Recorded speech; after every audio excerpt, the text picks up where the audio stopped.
Starting in the 1970s, Ed Deci and Richard Ryan, two psychologists at the University of Rochester, developed the basis for what's now called self-determination theory, a comprehensive theory of human motivation, which through many studies has been able to show that people are not necessarily always motivated by rewards.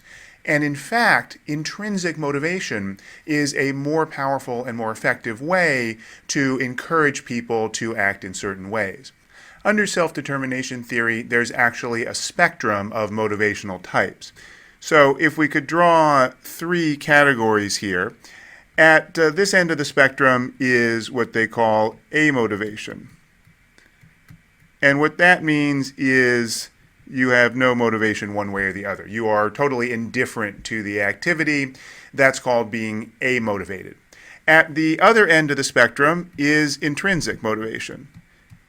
Here, you do the thing for no reason other than that you love it. You do the thing because it is rewarding in and of itself. That's the strongest form of motivation because it takes nothing external at all to get you to do the activity. So this is what we find in a really great game. You're not doing it for money, you're not doing it for fame, you're not doing it for status, you're doing it because it's fun. In the middle, there is the broad category of extrinsic motivators. And what self-determination theory says is that there's actually a spectrum from the most external to the most internal forms of extrinsic motivation. So all the way over here, closest to amotivation, the most external, they call external regulation.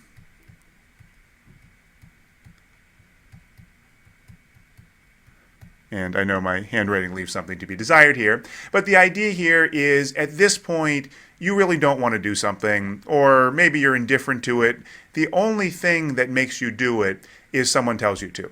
Someone else says, do this, and you do it simply because you feel like you have to. You have no perceived locus of control, as psychologists talk about. There's no you in wanting to do this thing. It's just doing it for some external cause. Now, that doesn't mean it's bad or it doesn't mean that motivation never works, but it does mean there is no sense of doing it because you personally value it, which makes that motivation less powerful. The second category they talk about, they call introjection. And the idea here is sometimes we take external motivators and make them our own. So this is typically where we would find status, which, as we talked about, is an important kind of motivator in behaviorist, operant conditioning type approaches to gamification. Status says, I may not really want to do this, but other people will value me. They'll think I'm cool. They will like me. So I'm going to do it for that reason. So it's something about me. It's not saying I'm doing it purely for those other people, but it's saying I am introjecting. I'm taking their view about status and somehow appropriating it to make me want to do the thing. Next in line, they call identification. And the idea here is, at this point, I've taken the external motivator and I've somehow made it my own. It's not just because other people will think I'm cool. It's because I can see some value in it. I don't really enjoy learning math, but I can see that knowing something about math is important to success in modern business and the modern economy, so I'll do it. It somehow is aligned with my own personal goals. I can somehow logically say there's value to me in doing this, but I still don't really want to. And then finally, the closest to intrinsic motivation they call integration. And here, there's a complete alignment internally between my goals and the thing. This is, for example, the way many people feel about exercise. I really want to exercise. It's good for me. I know I should do it. I can say, yeah, I want to exercise. And yet, I don't like exercising. It's just not fun for me. I still need some push. I still won't do it just because of love of the thing itself. And then finally, when we get all the way to this end and intrinsic, the activity has reached that stage where it's worthwhile and motivating in and of itself. Now, takeaway here for gamification, all of these may be relevant in a gamified system. The ideal is something that people just love doing for its own sake, but that's not necessarily realistic in every context. So the question is how to utilize these different kinds of motivation appropriately for the situation, and how to push generally towards approaches that are more dependent on intrinsic motivation. The more that this is something the person really wants to do for themselves, and it has to be authentic. It's not that you've tricked them into thinking they love doing something. It's that they actually love doing it and find some meaning in it. They find the fun in the activity, going back to Mary Poppins. The more you can get towards that direction of the spectrum, the better. So what does it actually take to make something intrinsically motivating? And this is at the heart of self-determination theory. Under self-determination theory, there are 3 characteristics of intrinsic motivation. 3 factors that, when they are present, suggest that an activity will be worthwhile to people in and of itself. And this has been tested in study after study, domain after domain, including with regard to video games. So the 3 characteristics are the following. The first one is competence, which has to do with the person's sense of ability, their sense that they are accomplishing something, solving problems, surmounting obstacles. They are achieving something within the activity. The second one is autonomy, which says the person feels like they're in control. I'm the one making the choices. It's not someone else telling me to do this. It's me doing it by my own free choice, meaningful choices. And the third one is relatedness.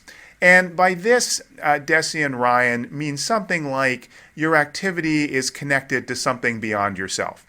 That could be some sense of meaning or purpose. It could be, I am doing this because I'm using less energy and that's good for the planet. It could be, I'm doing this because it will help my company and I believe in my company and want to be a good team player in the organization. Or it could be, I'm doing this with friends. Social interaction is an element of relatedness, which we see a great deal with regard to games.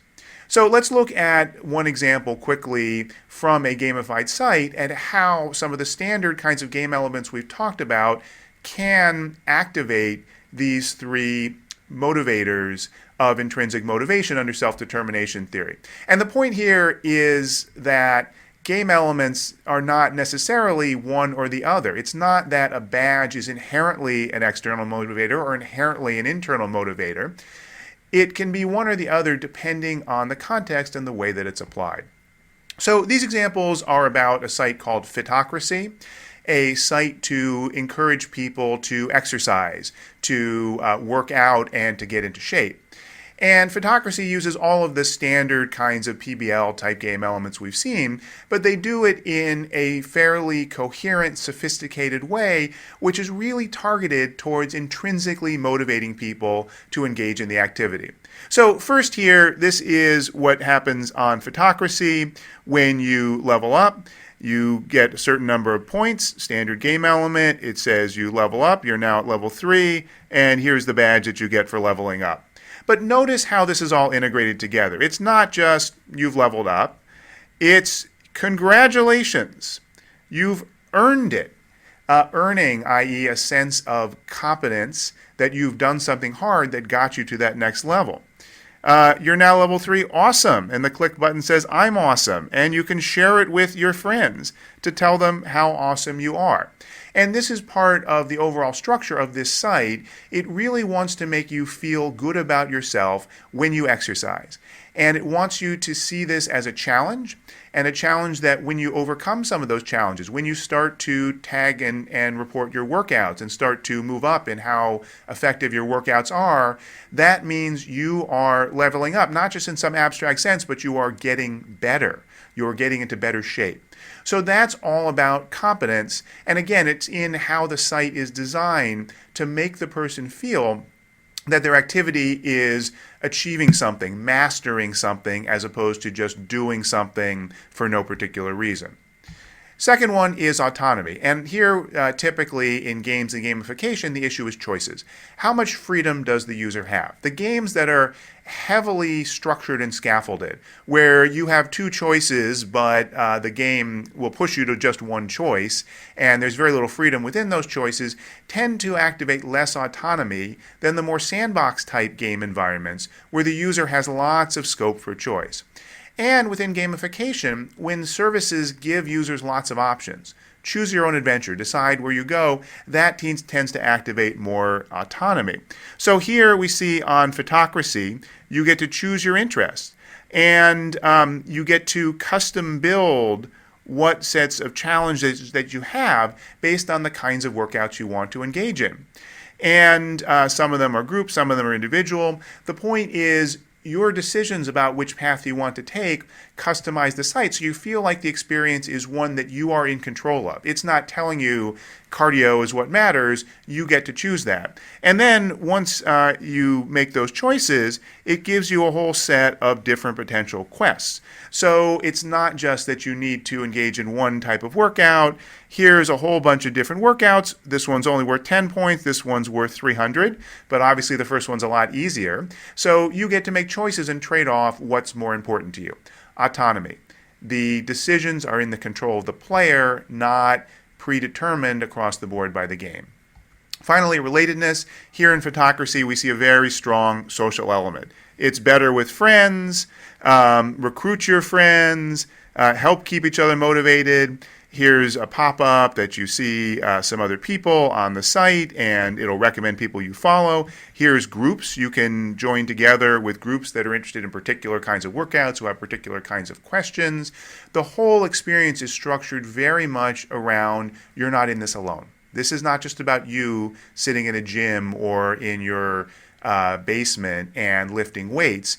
This is about some activity that you engage in with a community.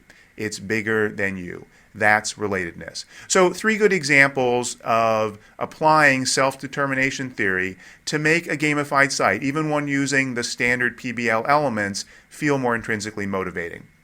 If you're interested in more on self-determination theory, 2 good books to recommend. One is a book called Drive by Daniel Pink, and this is a kind of business popularization of self-determination theory. He recounts the history of the work by Desi and Ryan, and then shows how this kind of approach can be applied in business and gives some great examples of companies that are using these kinds of intrinsic motivators for great success. Really well-written book if you want to understand how these concepts apply in business. It's not about gamification per se, but it's very relevant to the discussions that we have in this course. The second one is by Richard Ryan and a co-author, Scott Rigby, and it is specifically applying self-determination theory to video games. It's called Glued to Games, and it shows some of their research on specifically how video games can activate these 3 motivators of self-determination theory. So ideally, every gamification implementation should be based on some attempt to engage these aspects of intrinsic motivation, which self-determination theory outlines.